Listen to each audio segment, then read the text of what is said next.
moment. It only takes a moment for your life to change forever. Silence. My sight is gone and the void can be felt on my shoulders, never pausing to catch its breath. And then God said, "Let there be light." And it was so.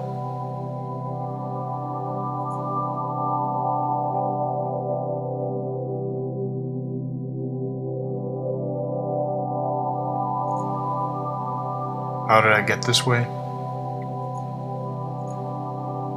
Well, I wasn't born with my eyes like this. To be honest, I'm not even using my eyes right now. This is all a digital synesthetic cochlear-visual construction,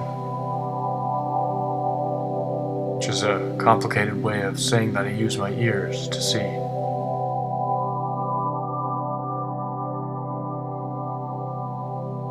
The day it happened, my whole world was moving so fast, metaphorically and physically.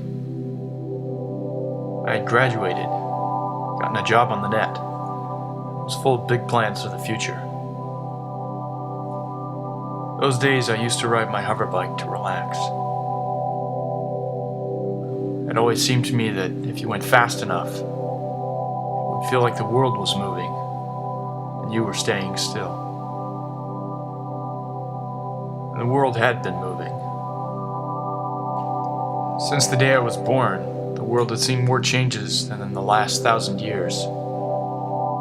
100 years ago, they knew that space was the final frontier.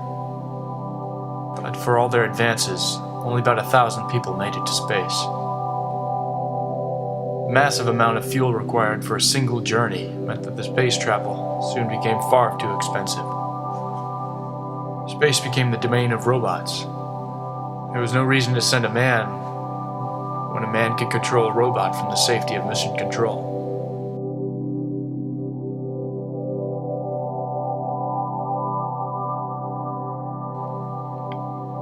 It wasn't until we understood resonance technology that space became available to humanity once again.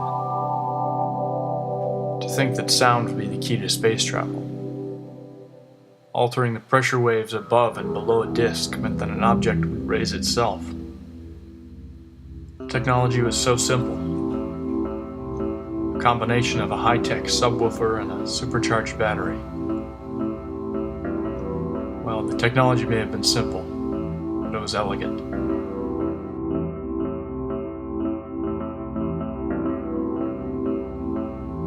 Within a decade, we went back to space. We haven't left since. Resonance craft now work like 1 million space elevators. Globalization of the 21st century was a joke compared to what happened next. You could get anywhere in the world in 3 hours, carrying half a ton of merchandise with you.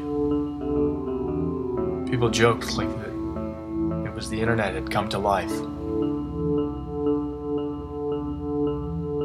The previous generation had taken a small step for man. We took the jump.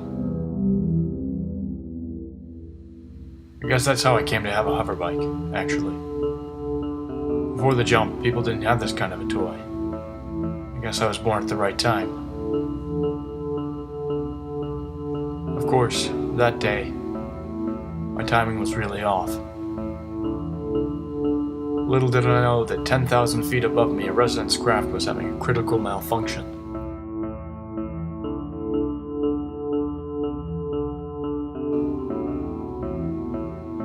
I was told later that there was a small EMP emission on board, and that the pilot had to restart the ship while it was falling.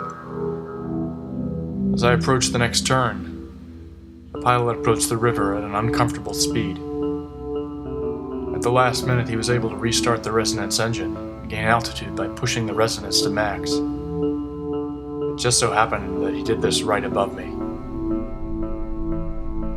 The shockwave alone was enough to throw me into the water, but it didn't end there. The immense pressure created by operating the ship so close to water meant that within a few seconds my eardrums burst, and after about a minute, my eyes couldn't take the strain either. I was made deaf and blind, while disoriented and underwater to boot. It was a miracle that I even survived the impact, much less the swim to the riverbank. I don't know if I did it on my own or whether someone helped me. I think I blocked the memory of it because it was too painful.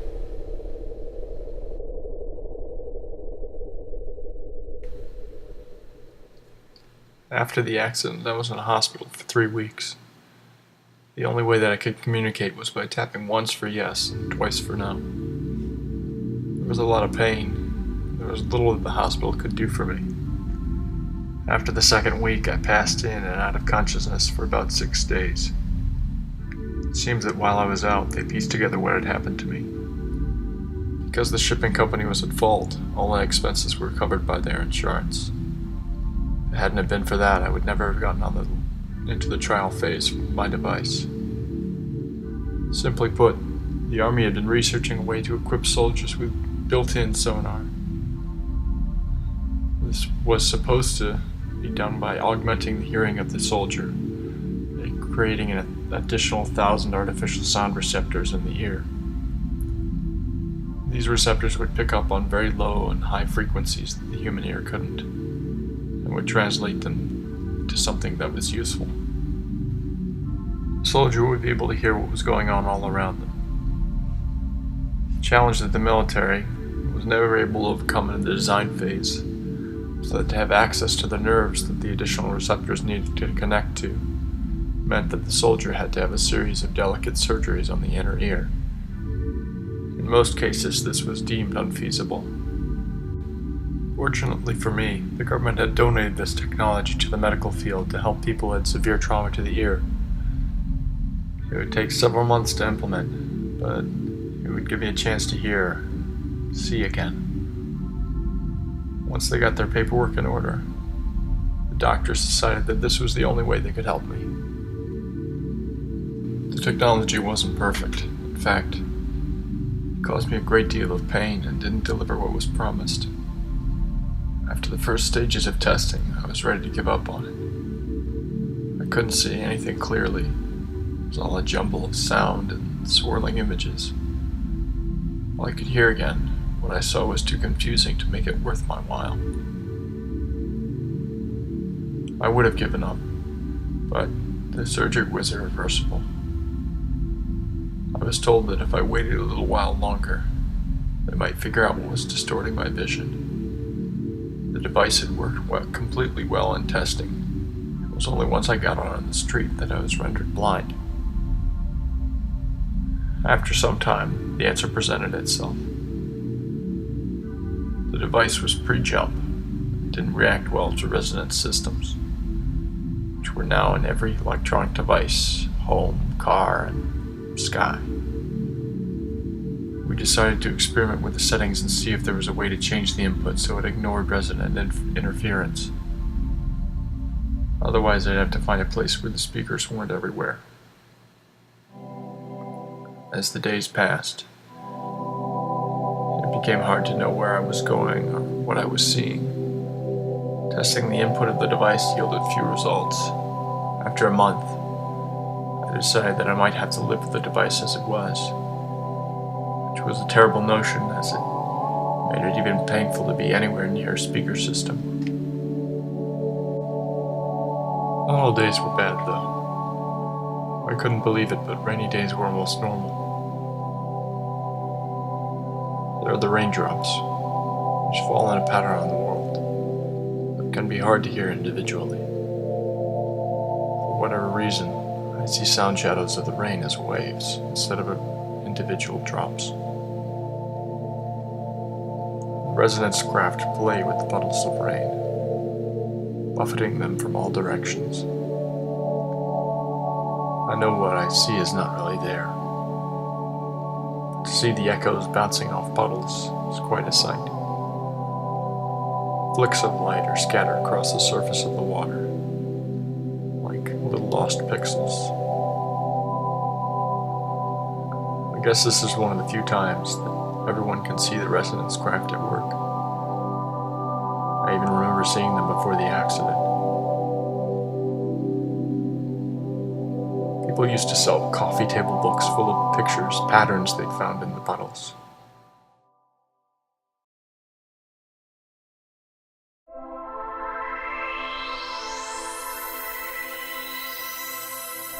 That night, sound shadows crept into my dreams. Before then, I dreamt of the world as I had always done. However, that night, I dreamt as if I were using my device. I saw a rose bush in a garden. I could smell the fragrance of its petals, but I saw it as a sound shadow. In the dream, I kept reaching for it, thinking if I just got close enough, I'd be able to see it. And then I saw it. A single rose stood out clearly. I felt the weight of all that I had been through lift a little. All the testing and the half-seen faces didn't seem to matter anymore. Though it was just a dream, it made me realize that I'd been too focused on what I didn't see. When I awoke, I realized that I hadn't considered how beautiful the world of sound shadows is. I decided to take a fresh look at the world, to really pay attention to what I saw, instead of what I couldn't see. What I saw was amazing. The world kept on moving. I couldn't make out faces, but I could see the shapes of people moving about. That day, I decided I would go to the Mars colony. Because of the terraforming things required are there. I'd heard that they'd done amazing work, not that anyone cared to make the trip in person. I thought to myself that the chance of seeing something as beautiful as a rose once again might make the thought of a 4-month journey worth it. I would be fully blind for those 4 months, as my mechanical eyes might interfere with the automatic systems of the ship. But the thought of a single rose, and seeing the world as it truly is, kept me going.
Landing on Mars was like waking from the longest dream. I could feel it when the craft came into orbit and the resonance engine kicked in again. The familiar rumble didn't bother me this time. It was a signal that the trip was almost over. Once we landed, a shuttle came to pick us up from the landing field. It was the middle of the night, which was disappointing because I wanted to know if I would be able to see the world normally. Once we arrived at the station, I got leave to watch the sunrise. I was brought to a hillock that overlooked the valley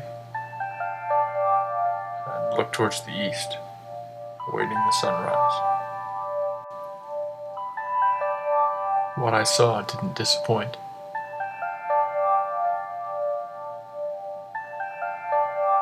My journey was over.